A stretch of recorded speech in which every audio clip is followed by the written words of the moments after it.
Welcome to Rubin On Point, a podcast about cancer, resilience, and being human. I'm Dr. Dan Rubin, and together we'll uncover the true power of resilience, the strength to recover, adapt, and thrive through life's toughest challenges. Each episode will bring bold ideas, transformative practices, and inspiring stories that redefine what health, healing, and what the human spirit can achieve. And you're going to meet some really cool people along the way. If you're ready to turn obstacles into opportunities and live with greater purpose and courage, you're in the right place. Let's get started. Your journey to resilience begins now. Welcome to Rubin On Point. In this very special edition of this podcast, Dr. Melissa Coates and I are going to sit down and just chit-chat. Because not only is this podcast about cancer, it's about resilience, but most of all, it's about being human.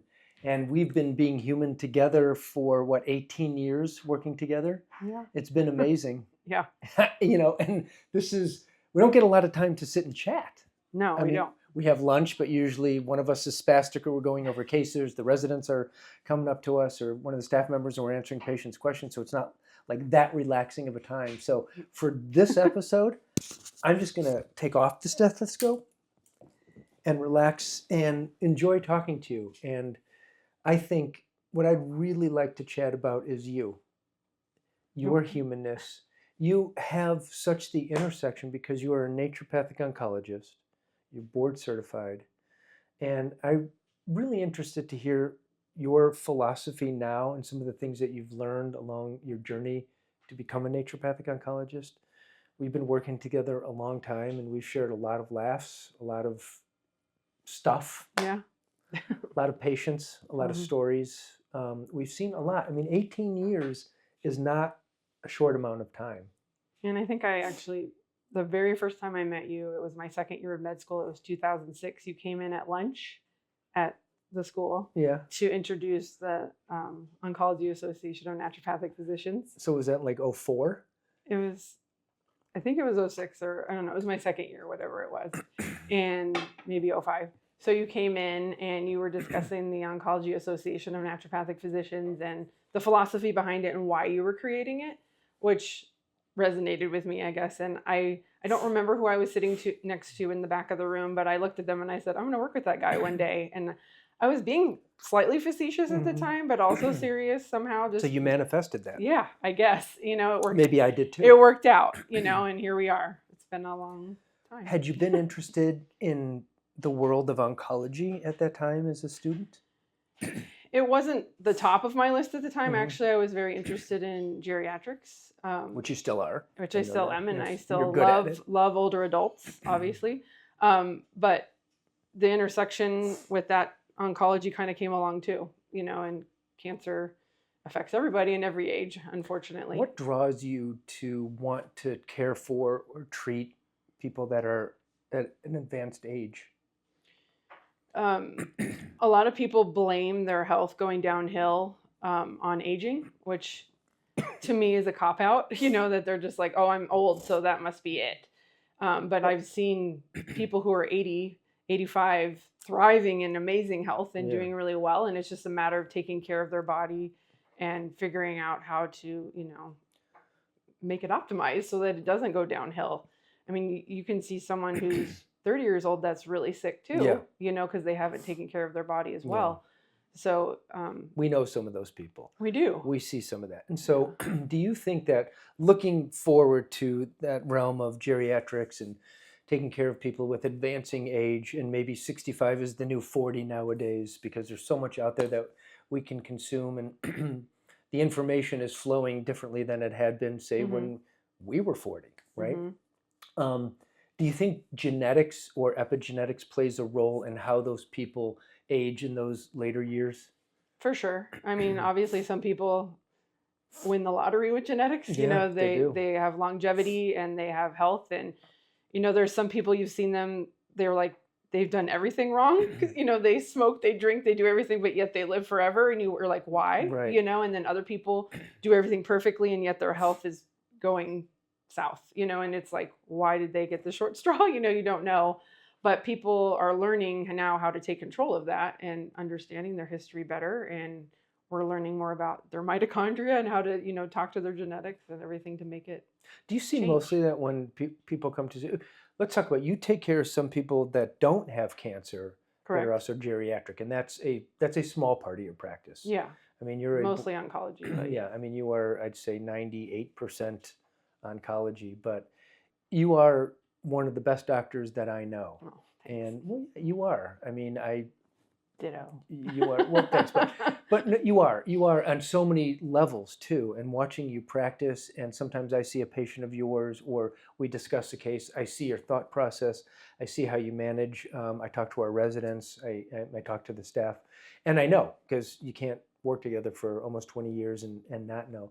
But I feel like you going down to Dr. Levitt's office, what was the name of it? Innovative Primary Care. Innovative, that's what it was transformative for you.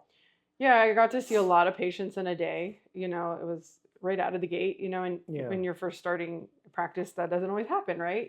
So it was a lot of volume, 13 patients a day sometimes or more. Well, it's a lot. Which is a lot, and so I learned a lot about medicine too, like the pharmaceutical realm, not our normal naturopathic realm. So prescribing and acutely dealing with people, more than maybe we do sometimes here. Obviously, we have some crazy acute stuff that happens in our office. But it's primary care down there. But it was primary, yeah. So I mean, I learned a lot about what to do with blood pressure, that I never would have learned before, or what other things that.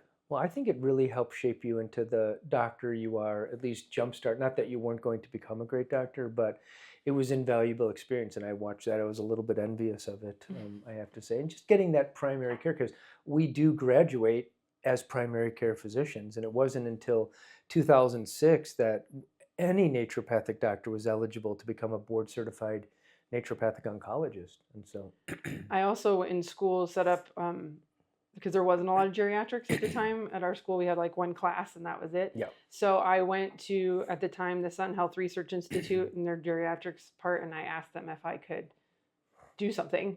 And I forget the name of the doctor that was the head of it, but he graciously basically let me follow the fellows around on their entire rotation. Wow. So I got to go into the hospital. I got to go to long-term care facilities. It was really great experience as well, just to see the different layers of care. And also I saw definitely where it lacked, which was sad to me. And that's the other reason I was drawn to that population, again, was polypharmacy and all these things that they were blaming. Someone was told they have dementia, and really it was they have 6 meds that are interacting, and they really just need to be looked at, and someone needs to stop. And that's the other thing that, drives me crazy is specialist after specialist after specialist, but no one talks to each other. Yeah. And we work really hard at this office to try and be the quarterback, and help people know what they're doing. And they don't do it very well, Conventionalists. No. They have the capacity, I think is what you're saying, but whether it's high volume or there's some out there that are great, and they really do sit down and look at the list, but there were so many patients I saw that were on 10 to 15 meds, and it's like. Do you think that's any better nowadays? Probably not. Okay. I mean, there are a lot of doctors now that are sick of that system, so they're trying to slow down, or they're doing concierge or whatever, to make it better. But it's. Or opting out of insurance. We see a lot of our MD colleagues that are opting out of insurance, and it's a different type of practice, and I think they have. The people that choose that have a different type of satisfaction that they're after. Yeah, because the insurance-driven practices, they need to see 20 to 25 people in before the primary lunch. Care. Yeah, I don't know anything about conventional primary care setting, but you learned a lot. Yeah. There's a lot of people watching this that you're their doctor, or have heard or have heard of you, or colleagues of ours that have watched you grow. Have helped you along the way, or that you've mentored along the way. And I think this is a really valuable time to sit and have people get to know you, because in a 1 or 2 hour visit or a 30-minute visit, it's nobody's getting to know you personally per se, unless they've been with you for a long time and you have some chit chat along the way, or on the way to the front desk, or on a phone call. Who are you? Wow, it's a powerful question. Who am I? I'm a mom now for the last 10 years, which is really exciting. I will. Yeah, so that's been a different transformation of my life for sure. married 20 years this last year, so that's a good accomplishment as well. My parents are still doing well, which is great. I'm lucky to both have Great them parents. here, and They've supported you here. They've supported this practice. definitely Yeah. huge supporters. And I remember when I first told my dad I was going to be a naturopathic doctor, he's like, "What is that?" You know, and now he's doing what? he loves it, you know, and adorns your walls. Yeah, he's painted some of the art in my office, actually. Heck yeah. It's the symbol for naturopathic medicine and all kinds of things. So yeah, they're all part of me, obviously. Some patients know about my, love of horses. So I ride. That's still my antidepressant, as I say. I get out and try to ride every weekend when I can. When did that start for you? I started riding when I was about 5 or 6. So it's been a long time. Wow. My dad had the opportunity to ride horses at his school that he went to Judson, if anyone's really old Scottsdale listening. Oh my God. And they had horses there. And so when I got to the age that I could ride, he asked me if I wanted to take horseback riding lessons. Well, what little girl would say no? Right. And my great-grandparents actually paid for the lessons. And so I was able to do that. And then I eventually purchased a horse. And then that cascaded into us getting more horses. And then eventually we were breeding horses for a while. And wow. I did showing. So yeah, that's... What about college? So I went away and I took my horse with me at the time. To me, that's fascinating. Yeah, I know nothing about that. I had gone K through 12 with the same people. So I was kind of ready to break free. And so I went to school in Virginia at Randolph-Macon Women's College, which is now Randolph College.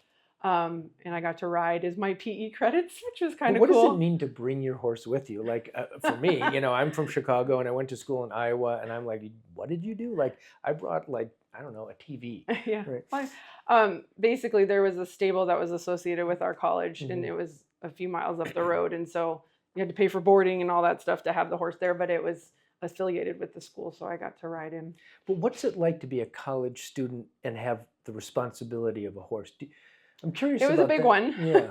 Yeah. So did that translate into being a doctor somehow? Do you carry any of that with you into your professional life? Definitely, horses have taught me responsibility as a young age, because you have this huge animal that you're responsible for that, could kill you if you don't know what you're doing, but they're also amazing creatures, and if someone has never really understood a horse, they really feel your feelings, and they, kind of like a dog that's very connected to you. They really understand where you're coming from, and they can tell your emotions. I know one time when my horse kicked me and he broke my elbow, you could see he was like moping and sad that he had hurt me. How did he know? I mean, he probably saw the whole process after I was on the ground, and then I got taken away, and then I came back and was like, "Look what you did!" You told them? You broke. Yeah, I showed him the cast. I'm like, "Look at that." Do they smile? Horses, they kind of don't really smile. They can curl their lips, and they beg. My horse, he's gone now, but Designer, he used to beg and curve his head. And that was his way of getting you to do something? Yeah. What was he it? wanted treats. Got it. What were his favorite treats? Mostly carrots, or we have these little nugget things that you give them. Yeah. Okay. Yep. And did he do that a lot? Yeah. And did you give in all the time? Not all the time, but yeah, probably 90%. I love it. And so it taught you responsibility, and For sure. did it teach you a certain type of compassion, or maybe understanding it at a larger depth, perhaps? Probably. I mean, I've always been an animal lover, on not beyond horses, cats, dogs, anything. My family is bleeding hearts, so we take in animals and we care for them. And so that, I mean, originally in school, when people asked you, what do you want to be when you grow up? First, it was an astronaut, which obviously, unless I was some astrophysicist, it didn't happen. But doctor was my second choice. Wow. When do you think you first felt that? It was probably middle school time. And when did you know that you were going to become a naturopathic physician? So when I was in undergrad, I took ethics classes, and I really liked it. And I was looking for a master's program, and I found a master's in bioethics at Midwestern. Okay. But when I was searching for that, somehow Southwest College of Naturopathic Medicine happened to pop up. Whoa, I had no idea Wow. about naturopathic medicine. I had never seen a naturopath. And I said this in my interview to them. I'm like, I have no idea other than what the philosophy I've read online, and it just resonated with me. Like, this is what I want to do. I don't want to just write scripts or, and say good luck. I want to talk to people and really get to what's going on with them. And so I literally went in and put all my eggs in one basket. And So you said that in your interview, Mhm. and you were accepted. Mhm. They saw something in you, and they looked at your transcripts and knew that you were right. Yeah, I was a to bio become- major. And you've done wonderful things in this profession. I remember you put together something called Caring for the Caregiver. Yes. That was very unique at We the need time. to do that again. Yeah. So, yeah. Why did you, well, what motivated you to put that together, that program? So caring for the caregiver was the idea that the person who is also sitting in the chair next to the patient, Mhm. whoever that is, part of their care team, we have found that those people are often more sick because they're sacrificing not only their daily lives to help someone else that they love, whatever their relationship is with that person, to survive, but they're also, trying to work and do everything else, and they usually go down in flames. And so it's really important. I do make a point of always asking the other person, how are you? Mhm. And I mean, I don't mean that lightly. Like, are you really okay? Right, Or, not like, hey, how are you? or I ask sometimes couples if they're communicating, like if everything's okay, because you can sometimes get a can vibe read it, from yeah. patients if things are not okay, But it's really important to me that caregivers are taken care of, whoever they are, and they're sometimes not even related to the patient. It could just be someone giving them a ride, Yeah.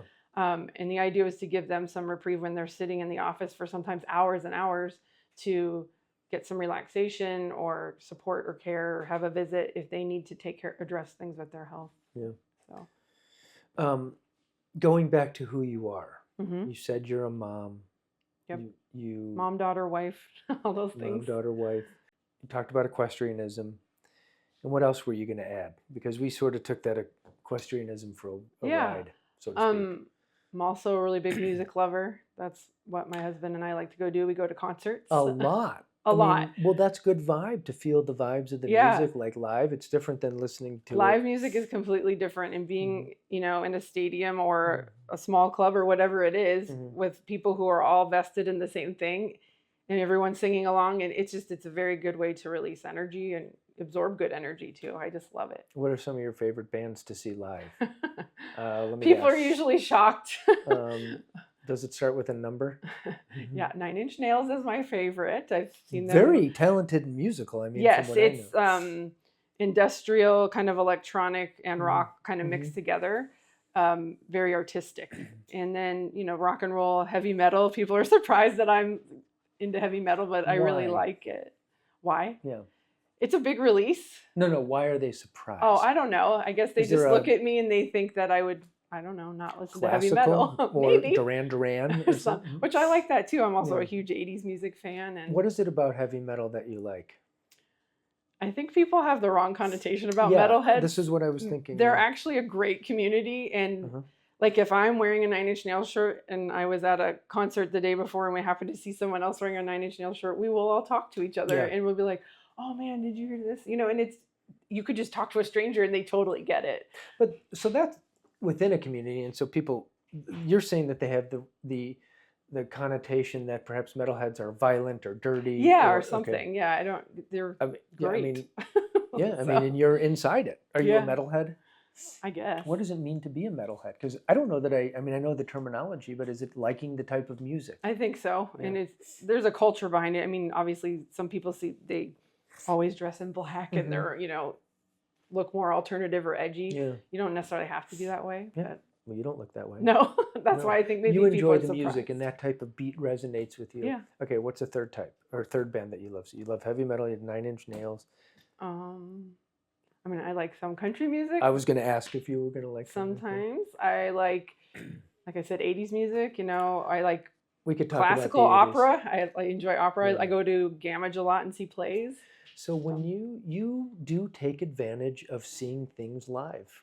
I do like live. I appreciate that because to some extent, some of the younger generations don't experience that. Concerts for their age have become exorbitantly expensive. They're really expensive. And sometimes dangerous, right? Yeah. And then sometimes it's just more comfortable to flip on the TV or grab your computer, but it takes effort to go out, buy the ticket in the first place, and then go out and see it. But no, I respect that about you. I think that's great about you and your family. I also like to travel. I've been lucky that my parents have taken me to places all over the world. Not a ton, but you know, definitely gotten to see things that not everybody gets to see, which is also, I think, important, you know, culturally to see medicine in other countries. Yeah, I was going to ask about that. How does that help you? I went to China when I was 19 for the first time, and to see how they practice medicine and what they do, and they even have specialty hospitals geared toward specific types of medicine. What did you see?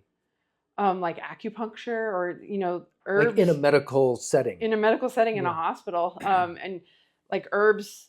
We have herbs, you know, in tinctures here in our office and things like that. But it was like in the raw, you know, and they like make stuff like in front of you. Like they have giant vats of stuff and they pull out a handful and that's about that. And it was pretty amazing. The art of traditional medicine. Chinese medicine, which has to some extent been lost.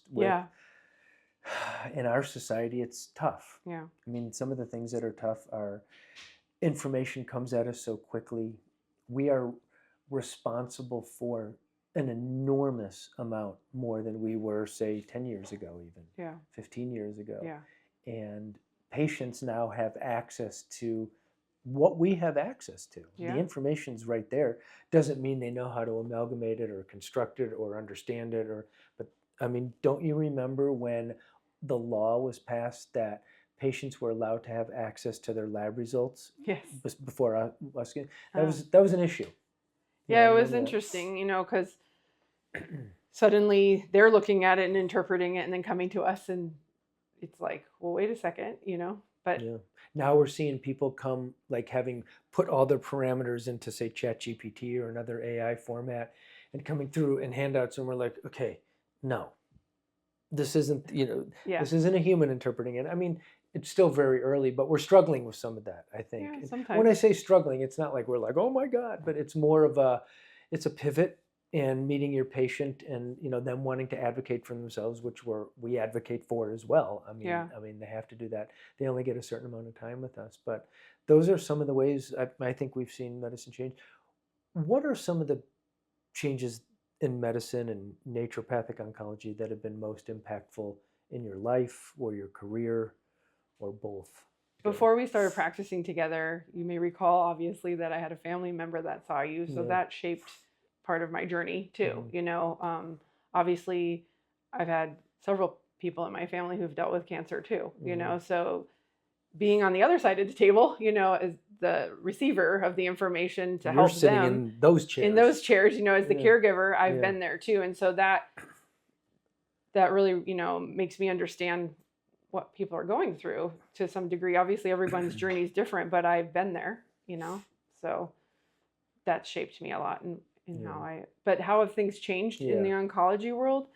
You've been in it a while. Yeah. I think it's just the amount of change that is constantly happening that we have to keep up with, you know, as far as the drugs.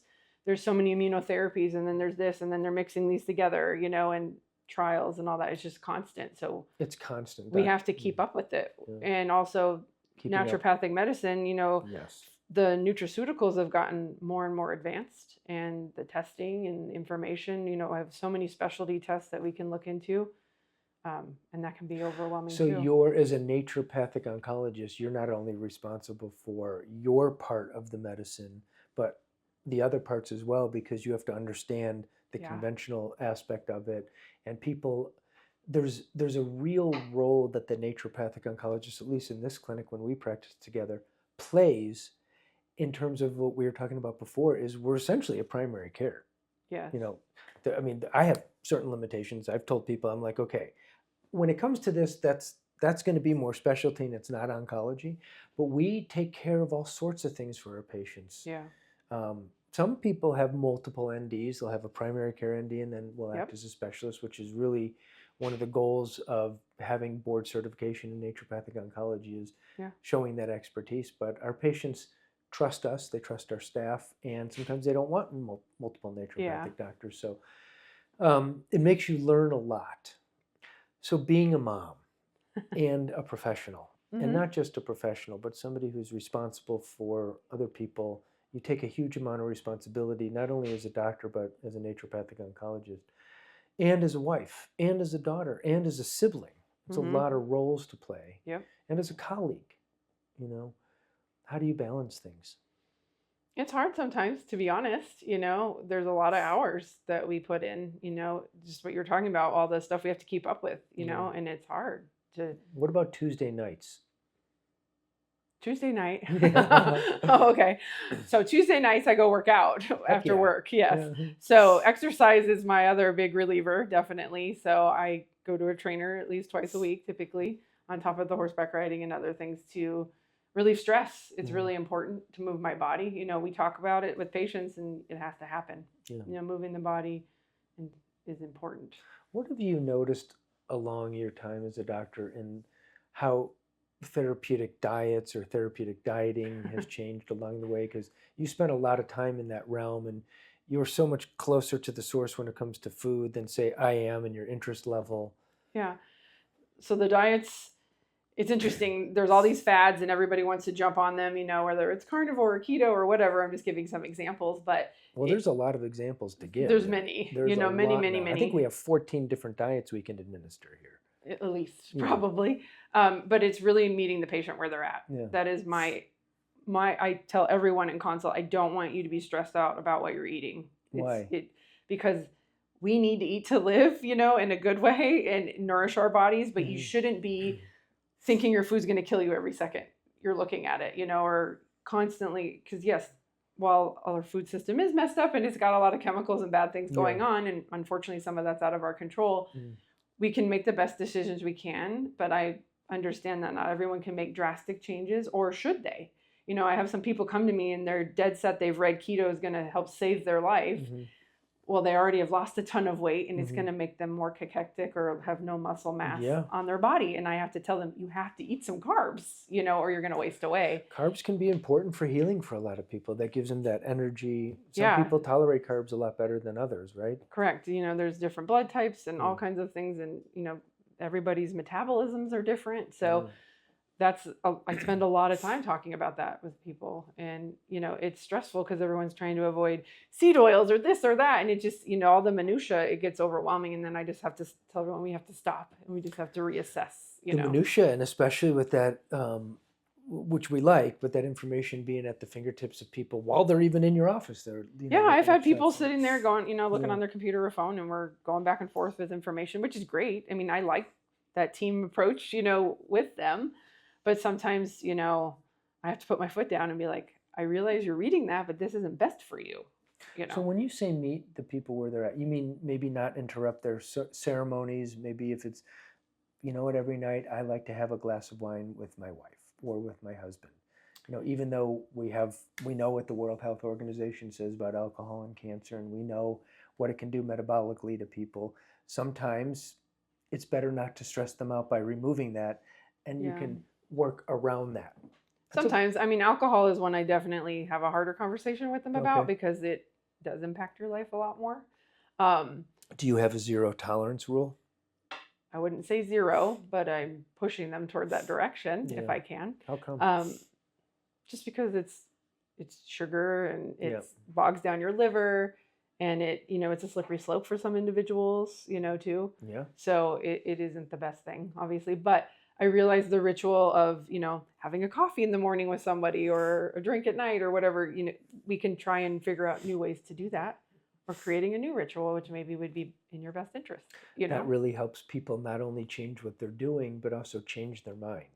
Because if you can't change your mind, why have one? Yeah. But helping them understand that psycho-emotionally and neurocognitively might do a lot for their immune system too. True. And it might start undriving their cancerous aspects of their metabolism or their physiology. Well, and you bring up neuro stuff, and I love neurotransmitters and balancing brain chemistry, in other ways other than pharmaceuticals. Always, You're really good at it too. Well, thank you, but it's difficult sometimes, definitely. But there's a huge emotional journey with cancer or chronic disease or whatever you're dealing with at the time. And so sometimes people are very imbalanced and they think that, oh, I must just need an antidepressant or this or that. And sometimes that is true. That's what they need. But there's also, it's the food that you're eating that is wrecking that, and your gut microbiome's talking to your brain, or it's the stress that you're putting on your body when you're eating. And we can do things with amino acids and other things that can help balance that out without having to rely on drugs. Also sleep. Oh my gosh. It's probably the hardest thing that we treat, making people have good sleep. A lot of people don't have good sleep. No, it's probably the number one complaint. Is it a pandemic? Yeah. It's an epidemic. Don't you see a ton of issues with sleep in your... A ton. Yeah, What do? Some core questions. How's your energy? How's your diet? How's your sleep? How's your strength? How's your stamina? How's your cognitive thought? Yeah, how's your emotions? Emotions. Yeah. What is it with sleep? Because it seems more rampant. Is it EMF? Is it stress? Is it microplastics? Is it other? It's probably all of that. And I think also it's the amount of information and energy that is thrown at us daily. That we feel obligated to consume or to be responsible for, or both. I mean, I think people feel like they have to check all their feeds and they have to do all this stuff. And I mean, I never cared what somebody was eating for lunch a day ago. I mean, years ago, I never. No. Yeah. And now people will follow people and see what they're eating and what the next recipe is and all of that. And, or, there's some good value to that if you're there really is, that was a good example probably of something to, but knowing what's going on everywhere in the world every second and being able to look that up is overwhelming. That's true. Things that are happening in the world can be tough on people, especially when you talked about, there's some things that I can't control, right? Yeah. You said, and I think maybe people have that feeling of helplessness, but they still get just as aggravated and worried about, what may happen. And if they're a grandparent, what's going to happen? What is the world going to be like for my grandchildren to grow up? And if they're young parents, what's going to happen to all of us? And I mean, we're certainly in the thick of it. You have a young child. I have kids. Yeah. Well, you can see how much we have to balance in a day, just thinking about all these other things beyond just the medicine. Right. It's and sometimes we only get 30 minutes with a patient. Yeah. What else do you want to talk about? Where do you see our philosophy as a practice going? As naturopathic specialists? Yeah.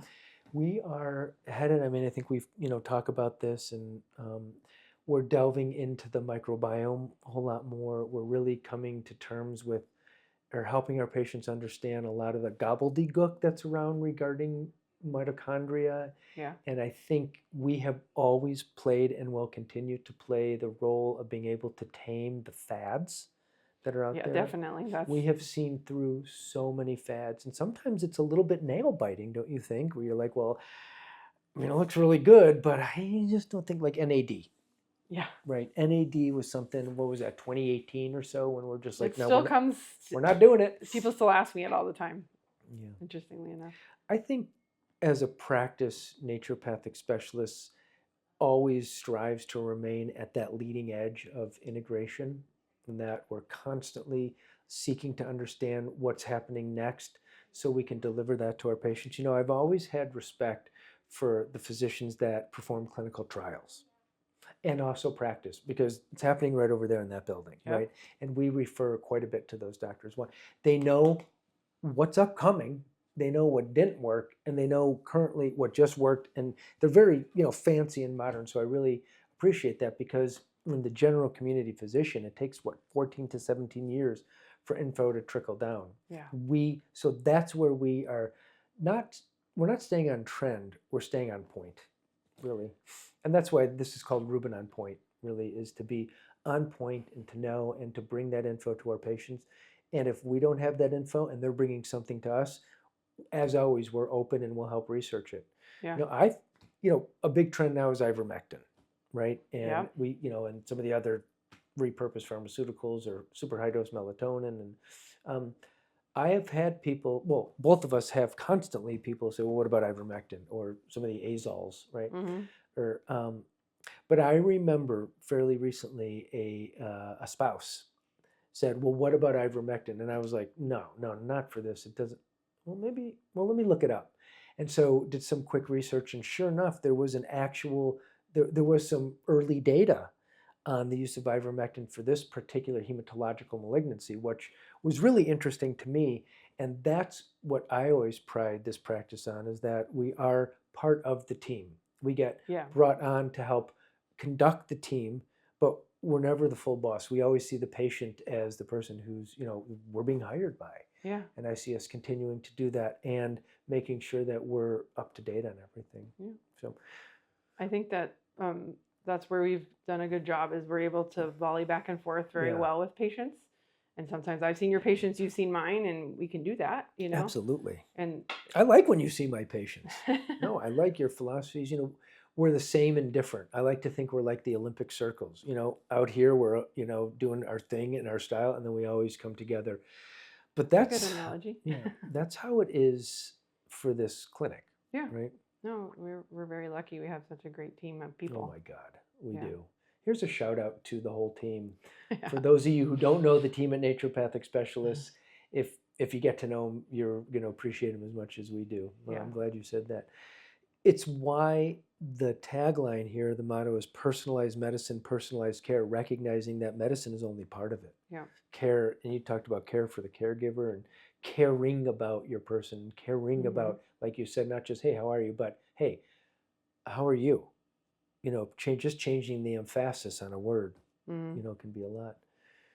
Going back to your very first question of who am I, though, because I've only really been here, like I would say I'm part of this, really, to be honest. Like, it's shaped me, you know, this practice. It's my home, so I don't. Thank you.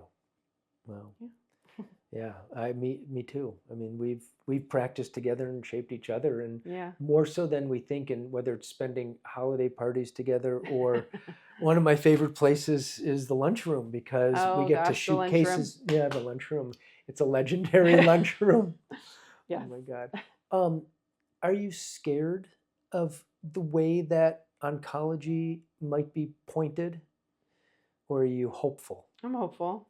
I really think that a lot of good has come. I've told a lot of patients lately that, you know, originally stage 4 was a death sentence, and it's not anymore. We have patients who have made it 20 years. Yeah. You know? Oh, yeah. And that wouldn't be heard of before with, you know, back in the day, generally speaking, you were stage 4, and that means you have a few months and you're out of here.